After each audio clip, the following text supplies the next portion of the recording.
Assalamu alaikum everyone and welcome to my new vlog. Hope you all will be fine. Welcome to lectures on demand by Maheen सफ़र। आज हम अपना first topic start कर रहे हैं जो कि आपको स्क्रीन्स पे नज़र आ रहा है। ऐसा टॉपिक जो कि 4th क्लास से बच्चों की साइंस की बुक्स में स्टार्ट होता है और फिर आगे एफएससी तक बच्चों की बुक्स में मोर डिफ़िकल्टी मोर नॉलेज के साथ ये टॉपिक जो है वो चलता रहता है। इसी से रिलेटेड चीज़ें एटॉमिक मॉडल्स आ जाते हैं, बहुत सी चीज़ें आ जाती हैं। तो बेसिक लेवल से हम स्टार्ट करेंगे आज और उम्मीद है कि आप सबको समझ भी आएगी। तो 4th क्लास के बच्चे के लेवल से यानी कि बिल्कुल स्टार्ट से बेसिक कॉन्सेप्ट से हम स्टार्ट लेंगे और उसके बाद हम इसके मॉडल्स यानी 9th-10th के लेवल तक ऑलमोस्ट जो है वो हम लोग इसको कवर करेंगे। उसके बाद जो डिटेल आपको रिक्वायर्ड होगी आप कमेंट में बता दीजिएगा और जो भी टॉपिक्स आपको फर्दर अंडरस्टैंड करने में मसला कर रहे हैं तो वो आप कमेंट में बताएँगे तो फिर वो मैं आपको उनके लिए अलहदा से व्लॉग बना के, अलहदा से वीडियो बना के आपकी अंडरस्टैंडिंग के लिए वो सेंड कर दूँगी। अब मसला ये है, प्रॉब्लम ये आती है कि बच्चों को ये टॉपिक्स बोरिंग लगते हैं जो केमिस्ट्री से रिलेटेड होते हैं, जो इस तरह के टॉपिक्स हैं। लेकिन बिलीव मी जब आप इंटरेस्ट लेके किसी भी चीज़ को पढ़ते हैं तो वो आपके लिए ईज़ी भी हो जाती है और आपका इंटरेस्ट डेवलप होता है तो वो चीज़ आपके लिए पढ़ना बहुत इंटरेस्टिंग वे में आपके लिए बहुत बेनिफिशियल भी होती है। So coming back to our topic, atom क्या है? Atom is the smallest particle of matter, सबसे छोटा पार्टिकल किसी भी मैटर का। अब सबसे पहले तो यहाँ से माइंड में आता है कि मैटर क्या है, ठीक है? What is matter? जब हमने एक वर्ड का ज़िक्र किया तो हमें पता होना चाहिए। तो anything that has some mass and occupies some space is matter. कोई भी चीज़ जो कुछ जगह घेर रही है, जिसका कोई वज़न है, उसको हम मैटर कहते हैं। हम अपने इर्द-गिर्द देखें तो हमें मैटर की बहुत सारी एग्ज़ाम्पल्स मिलती हैं। मैटर को उर्दू में मादा कहा जाता है, ठीक है? वैसे नॉर्मल रूटीन में अगर हम देखें तो 3 तरह के मैटर्स हैं, 3 फॉर्म्स ऑफ मैटर हैं, जिसमें एक है सॉलिड्स, एक है लिक्विड्स और तीसरी है गैस। अब सॉलिड्स जो हैं, सॉलिड्स हार्ड होते हैं। हमारे इर्द-गिर्द हम देखें तो हमें सॉलिड फॉर्म में बहुत सारी चीज़ें नज़र आती हैं, टेबल, चेयर, ब्लॉक्स, ब्रिक्स, हर ऐसी चीज़ जो कि हार्ड है और इसकी डेफिनेट शेप है। देन लिक्विड्स हैं, लिक्विड्स जो हैं उनकी स्पेसिफिक कोई शेप नहीं होती है। लिक्विड्स बहुत ज़्यादा हार्ड नहीं होते हैं, ठीक है?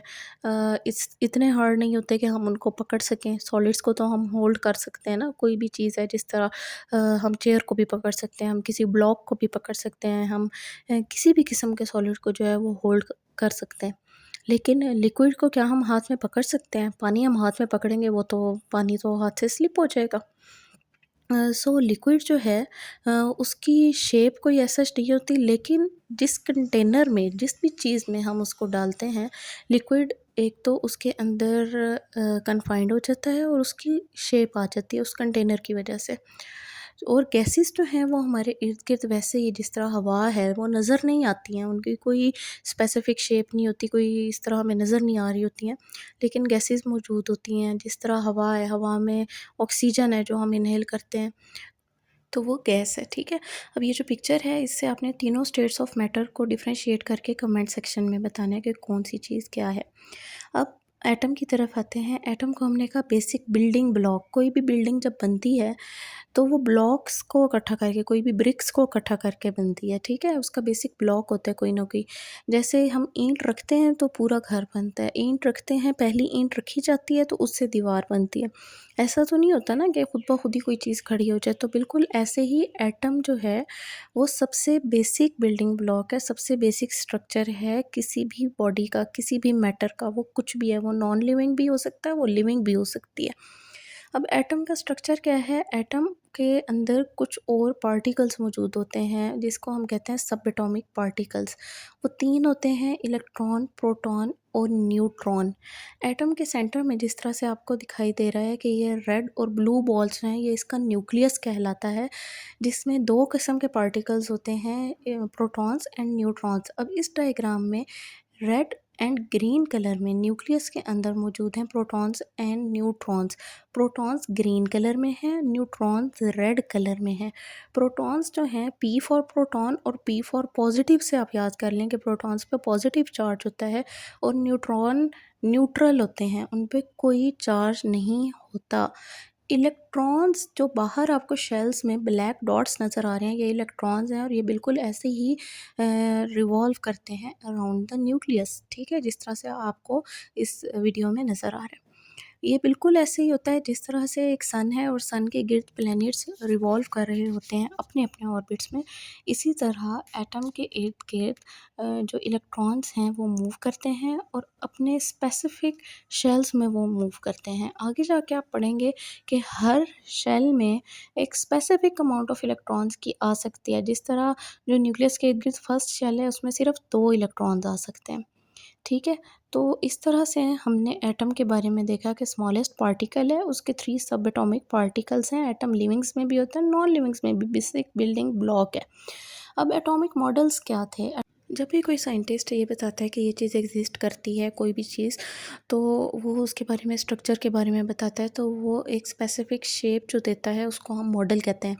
तो एटॉमिक मॉडल जो है एटम के का सबसे फर्स्ट मॉडल वो जॉन डाल्टन ने दिया था 1805 में, और उसने बस यही बताया था कि बेसिक बिल्डिंग ब्लॉक किसी भी मैटर का जो है वो एटम होता है, एक स्पेसिफ़िक बॉल है जो कि हर मैटर का सब, जब हम उसे पार्टिकल्स में तोड़ते जाएँ तो ब्रेक करते सबसे जो लास्ट पे पार्टिकल बचता है वो बॉल लाइक स्ट्रक्चर मौजूद है। उसके बाद प्लम पुडिंग मॉडल दिया था 1904 में जे थॉमसन ने, और उसने बताया था कि एटम के अंदर सब एटॉमिक पार्टिकल्स मौजूद होते हैं, उसमें कुछ चार्ज लाइक पार्टिकल्स मौजूद होते हैं, लेकिन उसने कुछ नहीं बताया था न्यूक्लियस के बारे में। रदरफोर्ड एक साइंटिस्ट था, उसने कहा कि न्यूक्लियस मौजूद होता है एटम में जिसमें न्यूट्रॉन्स और प्रोटॉन्स मौजूद होते हैं। फिर एक साइंटिस्ट था नील बोहर, उसने इलेक्ट्रॉन्स का कंसेप्ट जो है वो प्रॉपर दिया था, उसको क्लियर किया था कि इलेक्ट्रॉन्स प्रॉपर ऑर्बिट्स में मूव करते हैं, अगर वो ऑर्बिट्स में मूव ना करें तो उनकी तो एनर्जी जो है वो डाउन होती रहेगी और वो न्यूक्लियस के अंदर गिर जाएंगे। तो ऑर्बिट्स में मूव करते हैं और वो किस तरह से एनर्जी मेंटेन रहती है उनकी, ये फिर फर्दर लेक्चर्स में जब नील बोहर और रदरफोर्ड की थ्योरीज आएंगी बाकायदा, तो उन थ्योरीज में फिर आपको ये चीज़ें क्लियर हो जाएंगी। अच्छा, फिर जो एटम्स डिस्कवर हुए उनको इस तरह से पीरियोडिक टेबल में अरेंज कर दिया गया था। टोटल एटम्स 118 थे और एटम्स मिलके एक और चीज़ बनाते हैं जिसे एलिमेंट्स कहते हैं। तो 118 ही एलिमेंट्स भी थे। अब यहाँ पे अगर आप देखें तो टॉप पे एच है हाइड्रोजन, उस पे 1 मार्क है, और जो एंड है, एंड वाले पे 118 मार्क है। तो ये टोटल एलिमेंट्स थे, ये किस तरह से अरेंज हुए ये सब कुछ फिर बाद में आपको बताया जाएगा। एटॉमिक नंबर क्या है, मास नंबर क्या है, इलेक्ट्रॉन एफिनिटी क्या होती है, ये सब चीज़ें आप लोग बाद में पढ़ेंगे। फर्दर लेक्चर्स आपको डिलीवर किए जाएंगे जिनमें ये सारी चीज़ें आप पढ़ेंगे इंशाअल्लाह। और उम्मीद करती हूँ कि आपको आज के सारे लेक्चर की समझ आ गई होगी। अगर कुछ टॉपिक्स आपको फर्दर जिनकी डिटेल रिक्वायर्ड है तो वो ज़रूर बताइएगा। Thanks for watching. अल्लाह हाफ़िज़।